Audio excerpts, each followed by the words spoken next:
Hello, I'm Oliver Colling, and this is My 70s TV Childhood.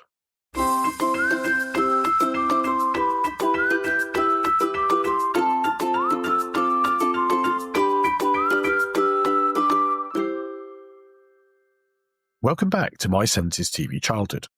We are a podcast dedicated to remembering what it was like to grow up as a child in 1970s Britain, and the important part that television played in our and our families' lives back then. It was a time of freedom, of happiness, of long days playing and of sitting around as a family, watching the small wooden box in the corner of the sitting room and sharing the tears and laughter of what was on one of our 3 TV channels. As always, many thanks to all of you who've been in touch with us. I am truly moved by the fact that so many of you get in touch and share memories with us. It's so good to hear we help take you back to happy times, evoked by things we mention on the podcast. It also amazes me how many people are listening from far-off places. In this week's bulging digital mailbag, I've heard from Stephen in Cairns, North Queensland, Australia, sharing lots of memories of growing up in Australia with British parents and the associations with British TV. I've also heard from Stefan, who's in Virginia in the US, who was listening to the podcast whilst flying and shared some very happy memories of watching TV, particularly with a Siamese cat called Winky, which is a particularly nice picture. And also a shout out to Adam in New South Wales, who is a big rugby league fan and picks up on my being from Warrington. I think rugby league should feature in an episode quite soon, as it was one of the few sports we had on TV in the 1970s, which was actually shown live on a Saturday afternoon. Incidentally, for those rugby league fans listening, and as we look forward to the new Super League season in the UK, I have only one thing to say. It's our year. And those who know the relevance of that comment, they know. If you'd like to join Stephen, Stefan and Adam in sharing your memories or comments on anything we've featured, or you'd like to see featured on the podcast, you can do so in a number of ways. You can email Oliver at my70stvchildhood.com, leave a comment on our social media sites on Facebook, Twitter/X, LinkedIn or YouTube, and actually also a particular mention for our growing army of YouTube listeners. You're providing lots of great engagement and comments, and we are looking at ways that we might look after you a bit better. Oh, there's also our blog at www.my70stvchildhood.com, where you can leave a comment too. Now, on to this week's podcast. In a late change to our production schedule, do you know, I've always wanted to say that. It sounds really important, doesn't it? Yes, in a late change to our schedule, we have changed the planned episode for this week to pay tribute to a giant of 70s British TV, who sadly passed away earlier on this week at the age of 92. For the rest of this episode, we're going to reflect on the life and career of Brian Murphy, better known to many as George Roper, the patron saint of henpecked husbands in the 1970s. Brian Murphy was born on the 25th of September 1932 in Ventnor on the Isle of Wight. His father Gerald was a grocer's assistant, and his mother Mabel also had a keen interest in food, and in later years both his parents became restaurateurs. By the start of the war, the family had moved to South London, and the family home in Balham was filled with troops on leave who the young Brian entertained with his own shows. He also performed to local children and very enterprisingly charged them a halfpenny to sit on the floor and watch his one-man shows, or one-boy shows I suppose they could be called. Unfortunately, both of his older brothers were killed on active service during the war, but Brian wasn't old enough to serve in that conflict. After the war, like many, he was called up to do his national service in the Air Force, where he served alongside Richard Bryars, and the two of them both decided they wanted to be professional actors. He started training at the Royal Academy of Music and Dramatic Arts, at RADA, hoping to become a classical actor, but he found that his small RAF pension and a bit of help from his parents wasn't enough to keep him solvent, so unfortunately he had to drop out from his course. But he did quickly establish himself as a respected stage actor after being invited to be a member of the famous theatre workshop run by Joan Littlewood. Joan Littlewood's theatre group provided a start for a host of actors who we've featured in our podcast, including Harry H. Corbett, Stephen Lewis, aka Blakey from On the Buses, and Yootha Joyce, who was to become his great co-star in the future. In 1963, Brian appeared in the Theatre Workshop's hit musical Oh What a Lovely War, which I'm sure many of our listeners had to study for O-level. And that winter, he went to New York to take part in the Broadway version. That must have been very exciting for a young man at the time. On his return, he played a tabby cat in the West End production of a French show that closed, unfortunately, after only a week. And another of his early stage roles was Hamlet in Warsaw, which almost ended in disaster because the stage measurements, which had been sent ahead of the party, were changed by the builders from feet into metres. He said, "I found I had to get down 24 steps instead of 8, and I did this great hop, step and jump, and then a leap. I almost broke the poor king's neck before I had a chance to put the knife in him." But increasingly, Brian found it hard to get stage work. And whilst he picked up parts in TV shows like Callan and Dixon of Dock Green, and notably had a part in one of Ken Russell's mad films, The Devils, acting wasn't turning out quite as he'd planned. I guess he wasn't a classic leading man, and he looked too ordinary to be the villain, so most of his parts were, well, as a normal, average man. He later recounted a discussion he had with his agent when he was approaching his 40th birthday, and he was working checking tickets in a theatre. "Shall I pack it all in and sell insurance?" he'd asked. But his agent assured him that once he turned 40, he would develop into a great character actor. Murphy wasn't so sure about this. "I was out of work for 4 months, and there were bills to pay, a wife to support, and I didn't seem to be getting anywhere," he recalled. Well, his agent was right. In the week of his 40th birthday, he did a casting call for a new Thames television sitcom, which caused quite a controversy at the time, as it was about a young man who shared a flat with, gasp, 2 young women.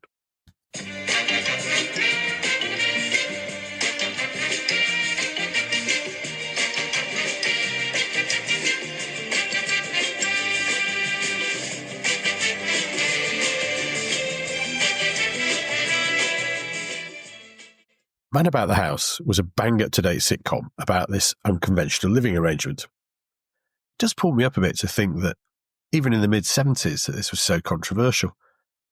The truth was that although the swinging 60s had promised lots of liberation and liberated behaviour with a permissive society and all that, most of our country was still really quite conservative with a small c, and the idea of men and women living together without being married, never mind having children out of wedlock as it was referred to, was still quite shocking to some viewers. We have come a long way in the years since. Anyway, back to Man About the House. Brian's character George Roper and his wife Mildred, played by Yootha Joyce, were originally meant to be bit parts in the show, which had been originally designed as a vehicle for Richard O'Sullivan. But their impact was huge, and they became permanent fixtures.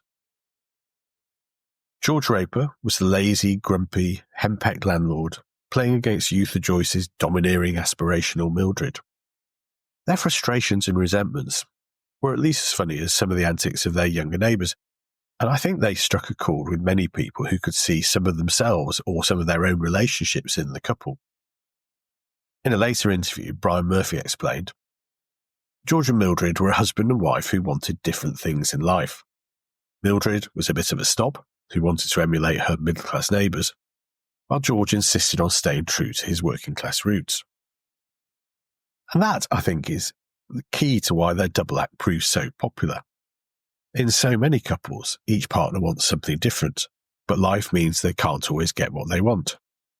That reminds me of a song from somewhere. Fans love the couple, and a campaign was launched to give them their own spin-off show. Man About the House is unusual for a British sitcom in that it spawned 2 spin-offs. Now that happens a lot in America, but not so much in this country. Those were Robin's Nest, where Robin Tripp becomes a restaurateur, and the show which gave Brian and Murphy and Yootha Joyce top billing for the first time in their long careers.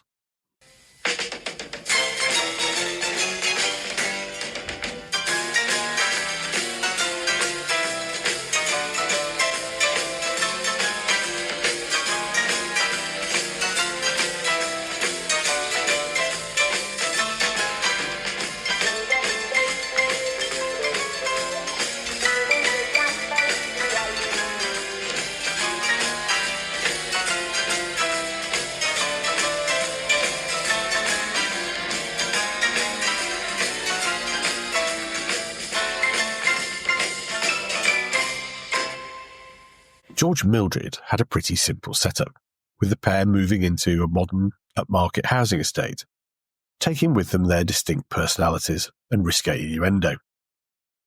Mildred, having finally got what she'd longed for, enjoyed bettering herself, while George continued to demonstrate no interest in climbing the social ladder, or in, well, actually doing that much at all. Do you realise, George, our whole lives are in this box? Oh, there's your birth certificate. Oh, there goes one theory. It's got your father's name on it. And here's our marriage licence, George. Oh, check and see if it's expired. Yeah, you like that, wouldn't you?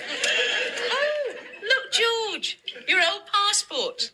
Oh, you have changed. Oh, what's that on your head? Oh, it's hair. Oh, now, special peculiarities. Small wart on the... I've never seen that. Oh, no, neither have I. It's awkwardly placed, isn't it? I had to take my mother's word for it. Oh, I must have a look. No. What are you rummaging in that old thing for, anyway? Trying to find your insurance policy. Oh, here we are.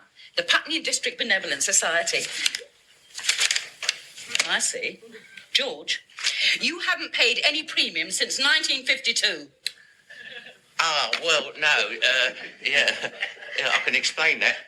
Give him a minute. I was out when he called, Mildred. You could drop dead and I wouldn't get a penny. Well, no, but... It's me that people are going to sneer at when they cart you off in a plywood coffin with Mattawati tea written on the side of it. You're selfish, George. Well, I don't plan to die for years, Mildred. Selfish. The pair were thrown together with their next-door neighbours, Geoffrey and Anne Fourmile, and their young son Tristram, who, I think, was the most irritating child character ever on British television. Correction. On reflection, I should probably have said the most irritating character ever seen on British television. Nothing personal against the actor who played Tristram, but he did annoy me hugely. The spin-off did even better than its parent show, at one time attracting 22 million viewers a week, making it the most watched programme on television. Murphy and Joyce toured a stage version in Britain and Australia. They appeared together as the Ugly Sisters in pantomime, and they made a terrible film in which the couple celebrate their wedding anniversary in a smart London hotel at Mildred's insistence. It always seemed to be inevitable that the sitcoms ended up in a film version, and that came out in 1980. And yeah, like most of the adaptations, it wasn't that great from what I remember. At the height of his fame, Brian even recorded a forgettable single called Jogging in 1978, in character. 1, 2, 3, 4. Nice and easy. 1, 2, 3, 4. Oh, it's lovely. Jogging around the park in the dawn. All the dark tones you up and keeps you fit. Though it makes you puff and pant a bit. Jogging down the street, friendly folk who I meet try to pass the time of day. I can't stop who wants to anyway. I can't. Goodbye, those bulges where my stomach used to sag. Bulges, what a drag. I could do with a fag, but I'm jogging. Feeling great, feel that blood circulate. So at the height of their fame, and then, just as they were about to record a sixth and final series of George and Mildred, Yootha Joyce died from cirrhosis of the liver. Her death was the end of a chapter for me, Murphy lamented. It was a bloody good partnership. Unbeknownst to Brian and to all his colleagues on the show, Yootha Joyce was a secret alcoholic who drank heavily and became ill and died over a very short timescale. After this setback, Brian Murphy's career went a bit downhill, in part because he refused to be typecast in roles similar to George Roper. The incredible Mr. Tanner, with his George and Mildred co-star Roy Kinnear, about a couple of hapless street entertainers, sank without trace, while the driving school sitcom L for Leicester was cancelled after only 6 episodes. Do you remember either of those? Let me know if you do. He had a bit more success starring as Arthur Lucan, who created the music hall character Old Mother Riley in the biopic On Your Way, Riley, in 1985, with Maureen Lipman joining him as Kitty McShane. But it wasn't the end for Brian Murphy, and he became a fixture in travelling stage productions, so really going back to his first love. And it was while acting in Rep that he met his second wife, Linda Regan, better known as one of the Yellowcoats in Heidi High, and they married in 1995. He never stopped working, right up until his death, and later appeared in One Foot in the Grave, and I remember him popping up in Brookside at one point. He also became a regular cast member on the long-running sitcom, and I use that phrase very loosely, Last of the Summer Wine, where he played Alvin Smedley, who's Nora Batty's partner.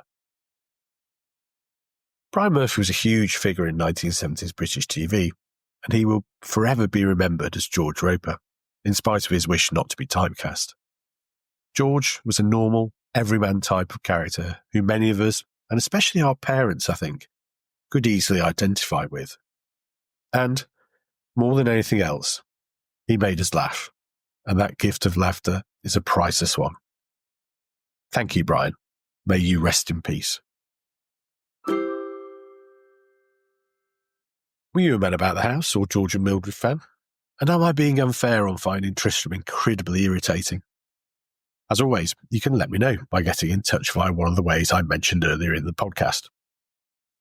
Well, that's all we have time for just now, so thank you for listening.